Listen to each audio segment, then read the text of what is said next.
Hey guys, it's me, Shaw360, and this is an unboxing that I'm dedicating to Top Min Kwan and Sana Storia. Sana, the reason I'm mentioning your name here is because you did a video about your K-pop journey. Your series about your K-pop journey is brilliant, by the way. But you did a video about getting into TVXQ. And that video really did a lot for me. It really gave me a lot of feelings because so much of what you said kind of reminds me of my own journey with DBSK/TVXQ. So I'm going to tell you guys a story. Bear with me, and then we'll get to the actual unboxing. So I knew about K-pop as early as maybe 2010, 2011. But I really didn't get into K-pop until 2012. By the time I got into K-pop, OT5 for DBSK had already gone through the split, and we were in the phase of Homin releasing Before You Go. And the first time I ever saw DBSK or Homin perform was on a YouTube concert. It was a concert that was broadcast live on YouTube. I will put a link down below to that concert because I think the concert is still on YouTube.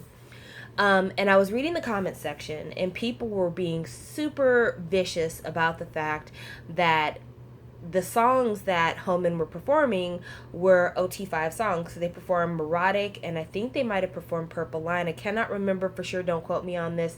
But they were songs that people felt like you shouldn't be singing those songs because those are OT5 songs.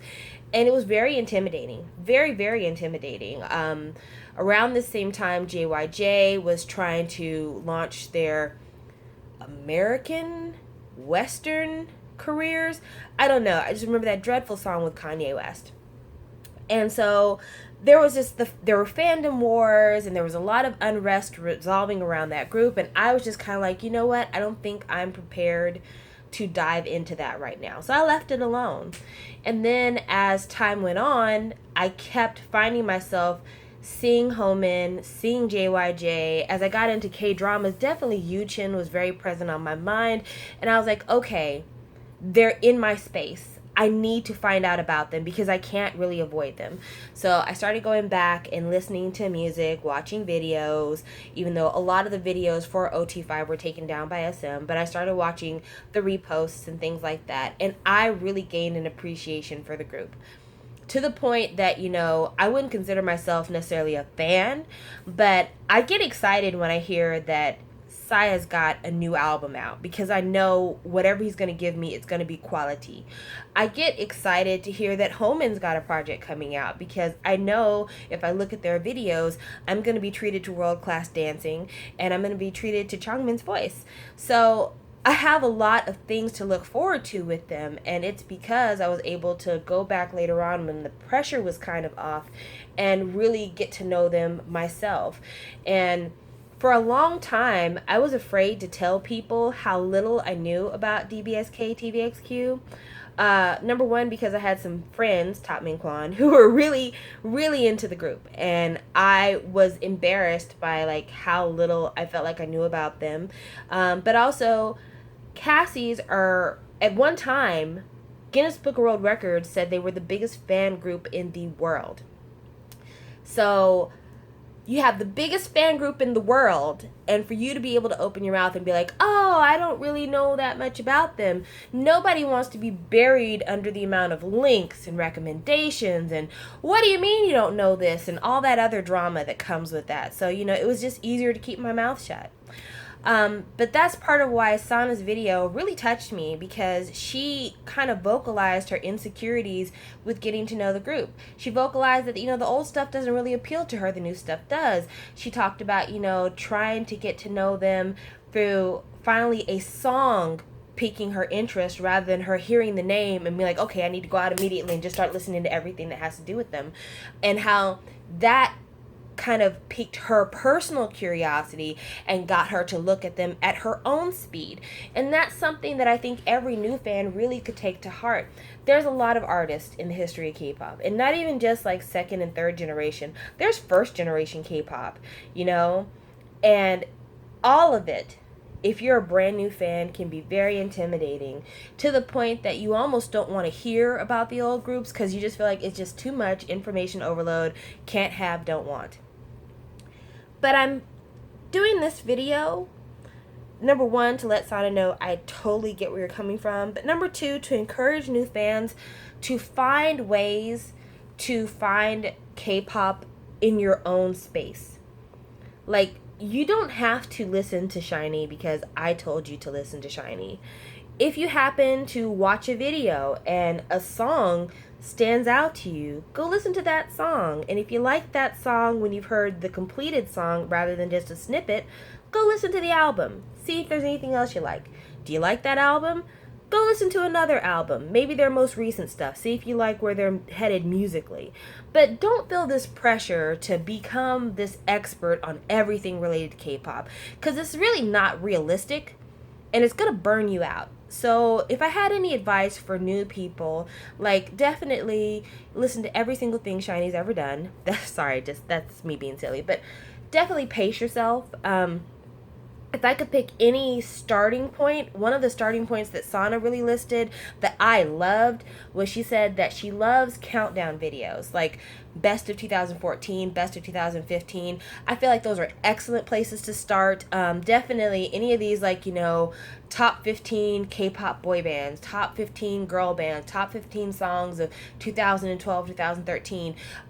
Even like Kville does a top 50 every single week and a top 30 every single week.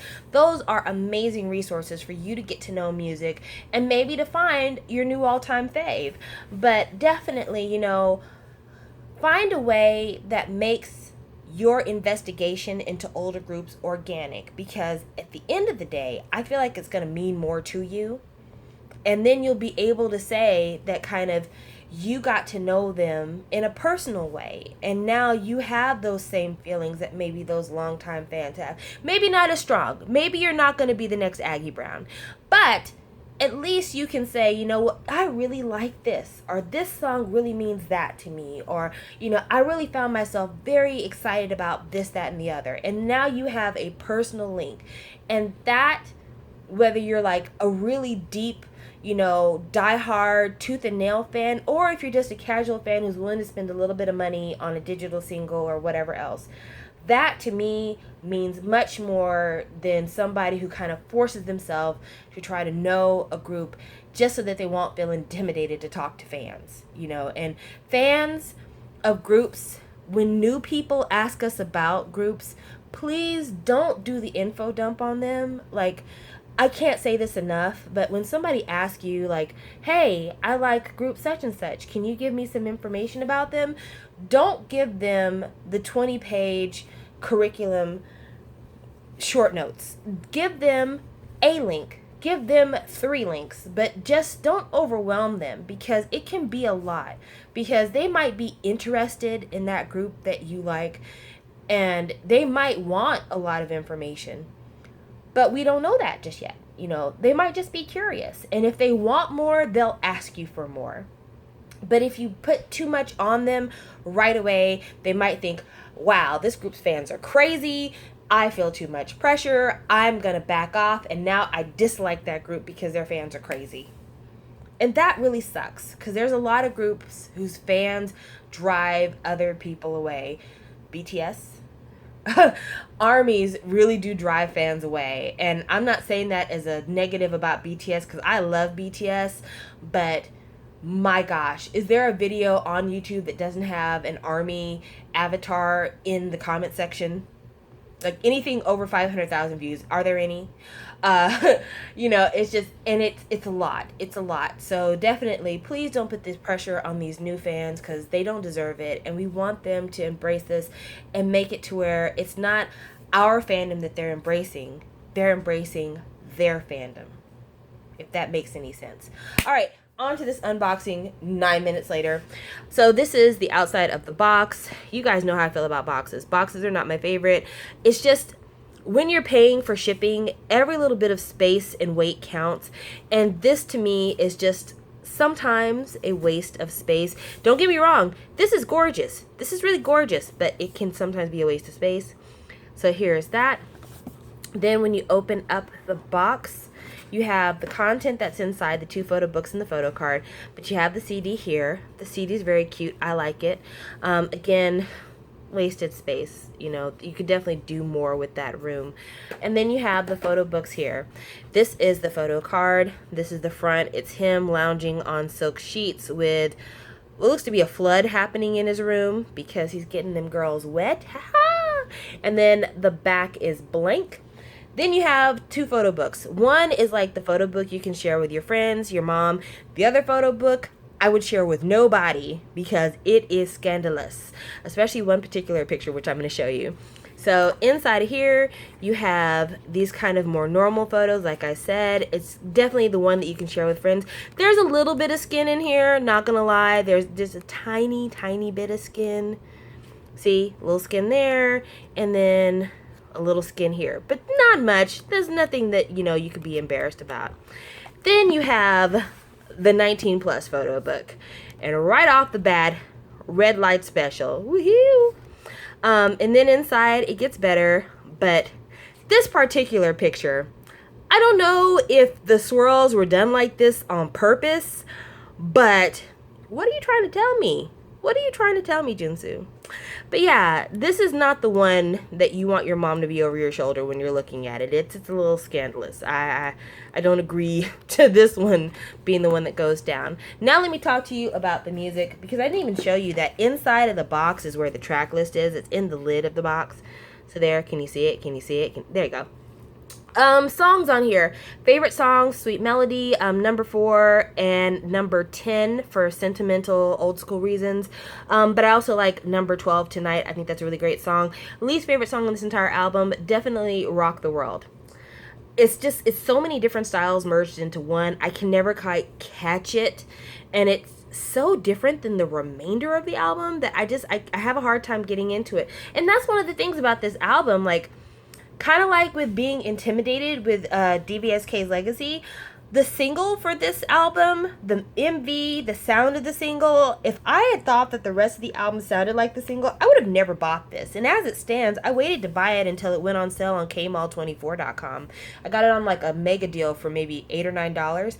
But yeah, I was tempted to pass this one over because I just couldn't get into the song. I could not get into the MV. But that's the thing about Junsu, and it's really about kind of having faith in an artist, which you can't have faith in the artist if you don't get to know him. But I've bought several Junsu projects over time, and his albums on like a long range level have so many great deep cuts. Like he's a quality singer. First of all, he has a sound that is distinctly Korean, which is something that I can't say about a lot of singers. He has a sound, there's a certain kind of vibrato to his voice that it sounds very traditional, but it still works in many modern settings, and it translates well across styles. But he's able to kind of make his voice, as unique as it sounds, match with bossa nova, match with balladry, match with soul, match with dance. He does that. He has that power, and I find it incredible.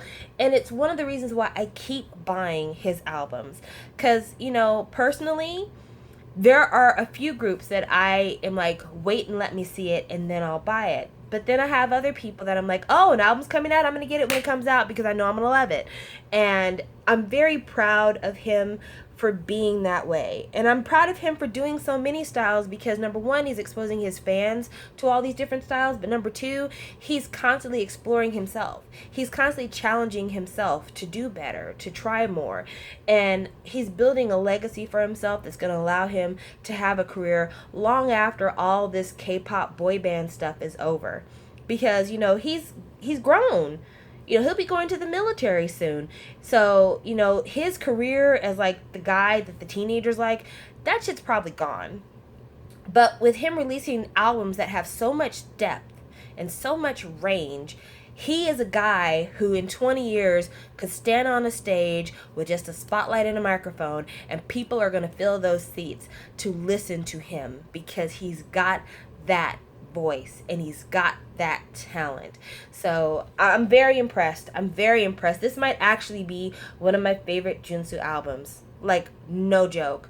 I don't own Intoxication because my life is unfair, but Compared to Flower, I like this more. Compared to the last one, the White Album, I like this more. I really like this. I really like this a lot. And I recommend getting it if you're interested. Or, you know what? Instead of buying it, just listen to it. Listen to it on YouTube. And then, if you like it, go ahead and buy it. Float them a couple of coins. Keep it going. All right, guys. Thank you for listening to my long rant. I will talk with you guys later. Bye.